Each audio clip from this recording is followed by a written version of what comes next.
Selamat datang di Kenung Gaming, pusat info game dan alur cerita film. Kali ini kita akan membahas kisah cinta yang menarik. Gojek cantik polos yang meluluhkan hati pengusaha tampan kaya raya. Awalnya, pengusaha ini cuek. Namun setelah 10 tahun berpisah, ia malah mulai menyukai gadis ini. Di saat sang gadis sudah tidak lagi menyukainya. Akankah pengusaha ini berhasil meluluhkan hatinya kembali? Tanpa berlama-lama lagi, inilah alur ceritanya.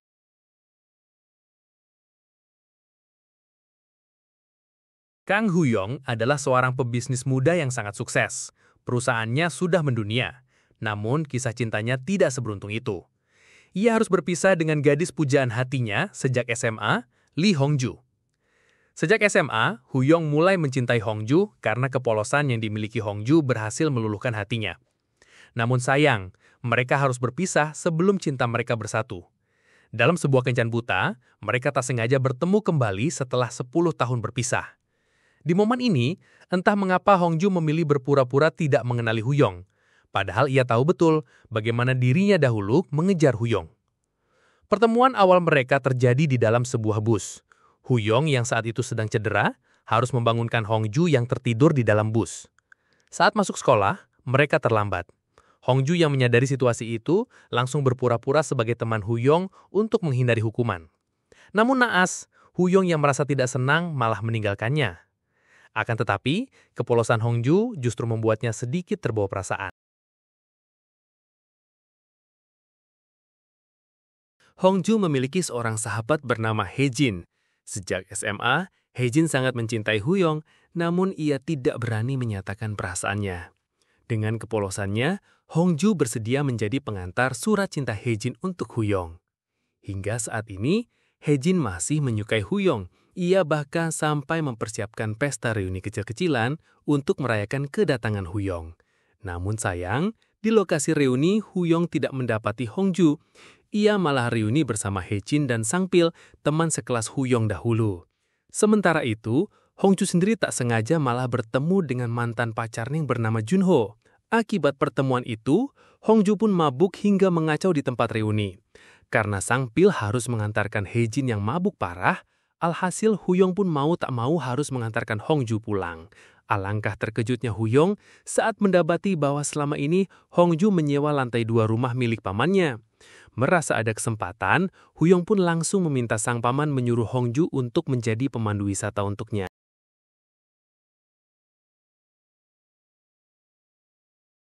Tidak butuh waktu lama bagi paman Huyong untuk meyakinkan Hongju, yang mengira keponakan yang ingin jalan-jalan itu mungkin anak kecil rumahan biasa. Akan tetapi saat itu Hongju sangat terkejut karena keponakan si paman ternyata Huyong, bukan anak kecil yang ia kira. Awalnya, Hongju ingin membatalkan acara jalan-jalan itu, namun ia merasa tidak enak kepada si paman yang sudah menyewakan lantai 2 rumahnya untuk Hongju. Alhasil, mau tak mau, mereka pun pergi bersama menghabiskan hari mereka. Mereka pergi ke sebuah taman hiburan. Huyong tersenyum karena baru kali ini dirinya bisa menikmati hari bersama Hongju. Beberapa wahana mereka mainkan bersama, sebuah momen yang sampai saat ini Huyong dambakan. Mereka juga pergi ke monumen sejarah dan mencoba memakai baju ala-ala kerajaan. Saat hendak pulang, tiba-tiba hujan turun dengan sangat deras. Dengan polosnya, Hongju sengaja membuka kaca mobil yang membuat hujan masuk ke dalam mobil. Momen itu membuat mereka salah tingkah hingga tak bisa berbuat apa-apa. Tak hanya itu saja, setibanya di rumah, Huyong refleks menarik bahu Hongju yang kehujanan. Dan di momen itu keduanya kembali salah tingkah dan terbawa perasaan. Di lain tempat, Hejin sangat geram kepada Junho yang kini kembali ke kehidupan Hongju setelah sebelumnya meninggalkan Hongju dengan luka. Namun Junho tak menghiraukannya. Ia bahkan akan semakin mendekati Hongju untuk mendapatkannya kembali.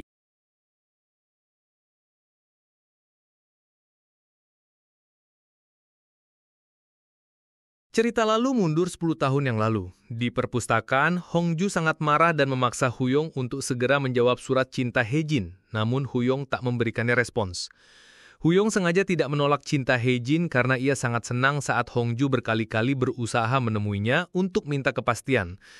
Di suatu sore, Huyong tak sengaja melihat Hongju yang tertidur saat sedang mengerjakan tugas. Dan di momen itulah Huyong mulai benar-benar menyukai Hongju. Ia juga bahkan membantu Hongju dalam menyelesaikan tugasnya. Kembali ke masa sekarang, di kantor tempat Hongju bekerja, ia dikejutkan sebuah fakta. Mulai saat ini ia akan bekerja sama dengan mantannya dahulu, yaitu Junho. Ia sangat ingat betul betapa menyakitkannya dahulu saat mengemis cinta, namun tidak dihiraukan oleh Junho yang pergi begitu saja tanpa memberikan penjelasan. Jangankan penjelasan, melihat pun Junho sepertinya tak sudi. Saat ini, Junho memberikan penjelasannya.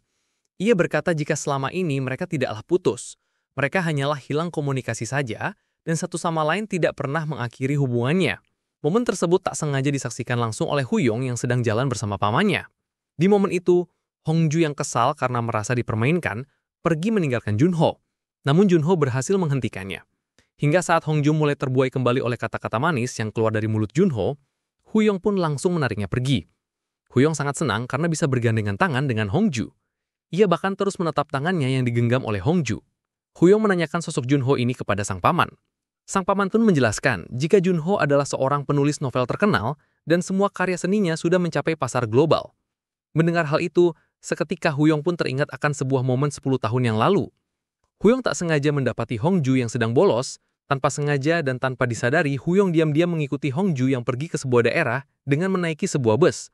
Saat itu, Hongju berencana menemui Junho yang sedang mengikuti pelatihan wajib militer.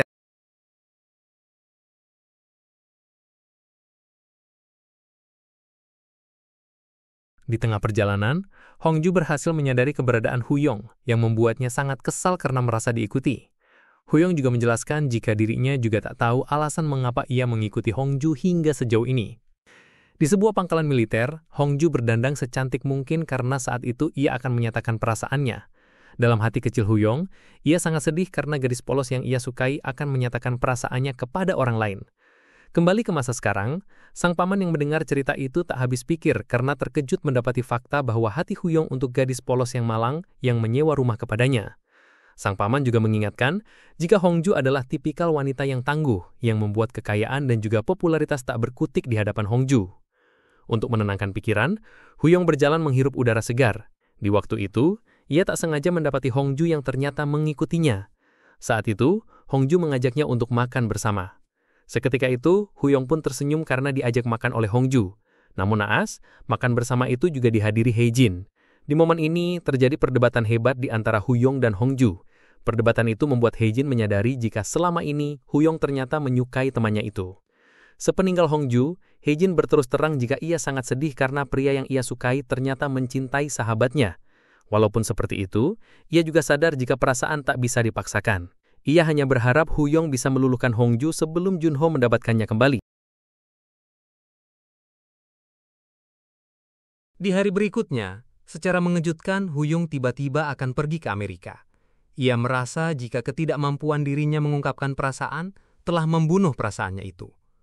Di perjalanan, ia kembali mengingat momen saat Hongju berusaha menyatakan perasaan kepada Junho. Saat itu, Hongju sangat ingin masuk, tetapi petugas tidak memperbolehkannya masuk. Hongju menangis sejadi-jadinya. Walaupun hal itu adalah anugerah bagi Huyong, Huyong tetap merasa sangat kasihan mendapati pujaan hatinya yang menangis. Berdasarkan hal itu, ia pun nekat membantu Hongju untuk bisa kembali menemui Junho. Akan tetapi, saat itu petugas keamanan memberitahunya jika selama 2 bulan ini Junho telah dipindah tugaskan ke suatu tempat yang tak diketahui. Mendengar hal itu, seketika itu pun kesedihan Hongju pun bertambah. Kembali ke masa sekarang, di perjalanan, Huyong mendapatkan kabar dari Sang Pil bahwa Hongju yang di rumah sakit akibat sebuah kecelakaan. Mendengar kabar itu, seketika Huyong pun langsung putar balik menyusul Hongju. Setibanya di rumah sakit, Huyong mendapati Hongju yang tak sadarkan diri. Setelah siuman, dengan polosnya Hongju mempertanyakan keberadaan Huyong yang ada di sana. Seketika itu, Huyong pun langsung menempelkan tangan Hongju ke dadanya untuk menyadarkan Hongju tentang apa yang ia lakukan sampai sejauh ini. Hongju dibuat dilema akan peristiwa itu, namun ia langsung menepis apa yang ada di pikirannya karena setahunya Huyong hanya boleh dimiliki oleh sahabatnya sendiri, yaitu Heijin.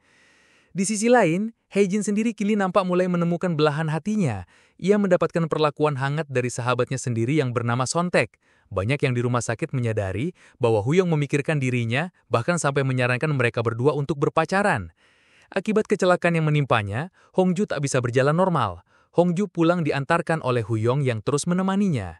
Karena tak bisa menaiki tangga, Huyong pun menyuruhnya untuk tinggal bersama di lantai bawah rumah pamannya itu. Di sisi yang berbeda, Junho terlihat termenung di samping tumpukan surat cinta yang selama ini Hongju kirimkan untuknya.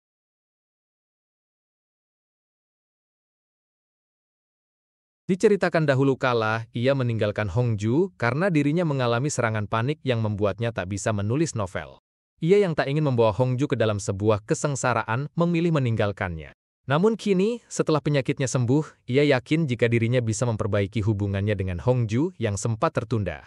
Setelah itu, Junho pun langsung menemui Hongju untuk membahas langkah selanjutnya. Junho memakai kontrak pekerja sebagai alat untuk ia bisa menghabiskan waktu dengan Hongju. Namun secara mengejutkan, Hongju menolaknya. Ia bahkan siap dipecat dari semua pekerjaannya. Junho benar-benar terkejut karena kini Hongju sudah sangat berubah. Padahal sebelumnya, Hongju berjanji jika cintanya kepada Junho tidak akan pernah berubah. Hongju juga mengusir Junho dengan sangat keji. Sepeninggal Junho, Hongju meratapi nasib percintaannya yang sangat hancur. Dan di momen ini, Woo-yong tidak menyia-nyiakan kesempatan berharga itu. Setelah sekian lama memendam, akhirnya Woo-yong pun mengutarakan perasaannya. Ia menambahkan jika dirinya sudah menyukai Hongju sejak 10 tahun yang lalu, dan saat ini dan di masa depan nanti, ia akan tetap mencintainya. Mendengar hal itu, Hongju pun menjawab dan berkata, baik dulu, sekarang, atau di masa depan, mereka tak akan pernah bisa bersama, karena mereka adalah teman.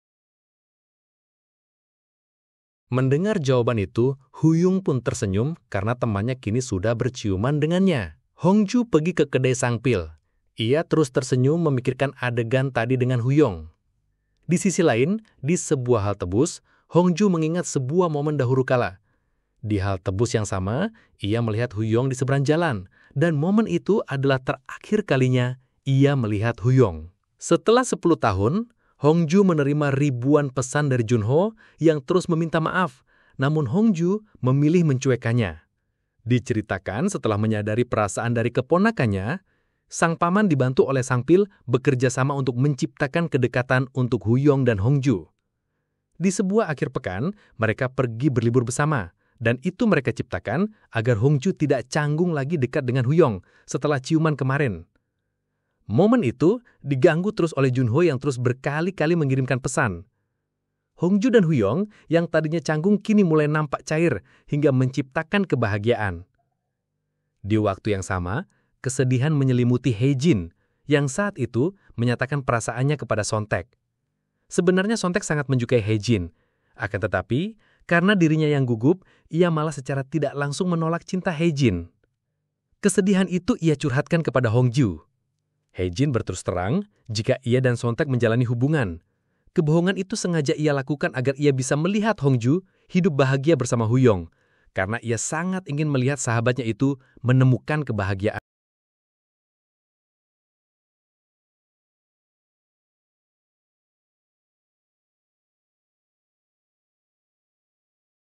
Semua orang nampak kompak dalam menyatukan kedua sejoli ini.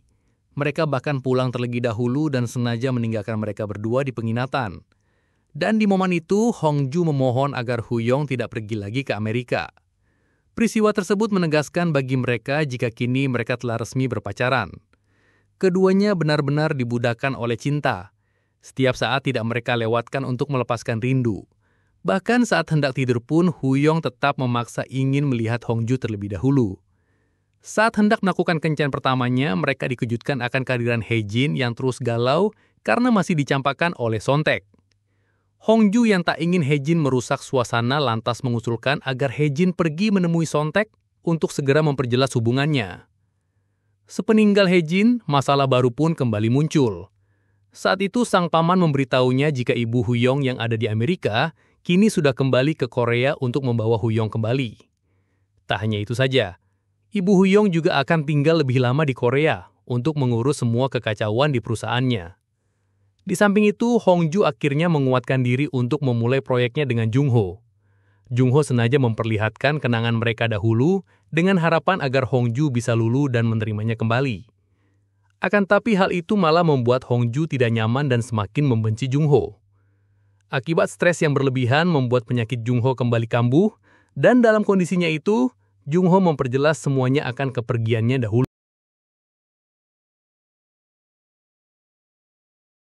Ia juga memohon agar Hongju mau mengerti akan kondisinya saat itu. Namun sayang, Hongju tak gentar sedikitpun mendengar penjelasan itu. Ia bahkan menegaskan jika dirinya sudah menyukai orang lain. Puncaknya, Hongju bertekad mengundurkan diri dari perusahaan tempatnya bekerja. Bos Hongju tak bisa lagi memaksakan kehendaknya dan melepaskan Hongju sebagai karyawan terbaik di perusahaan itu. Untuk menghibur diri, Hongju pergi menemui Huyong dan mengajaknya bersenang-senang bersama. Di saat mereka sedang bergandengan tangan, secara tak sengaja mereka berpapasan langsung dengan ibu Huyong. Bukannya mengelak atau apapun itu, secara mengejutkan Huyong memperkenalkan Hongju sebagai pacarnya kepada sang ibu. Untuk mengawasi anaknya, mulai hari itu, sang ibu akan tinggal bersama adiknya atau paman Huyong. Untuk melampiaskan kekesalan, Huyong membantu sang pil dalam mengurus keterinya. Namun naas, semua pekerjaan Huyong tak pernah ada yang memuaskan, yang membuat sang pil sangat geram. Saat malam hari tiba, ibu Huyong meminta Hongju untuk melepaskan Huyong. Karena saat ini, Huyong akan mewarisi semua perusahaannya dan harus segera kembali ke Amerika. Mendengar hal itu, dengan kepolosannya, Hongju malah bertekad tak akan pernah melepaskan Huyong, karena Huyonglah yang memulainya terlebih dahulu, dan harus Huyong juga yang mengakhirinya.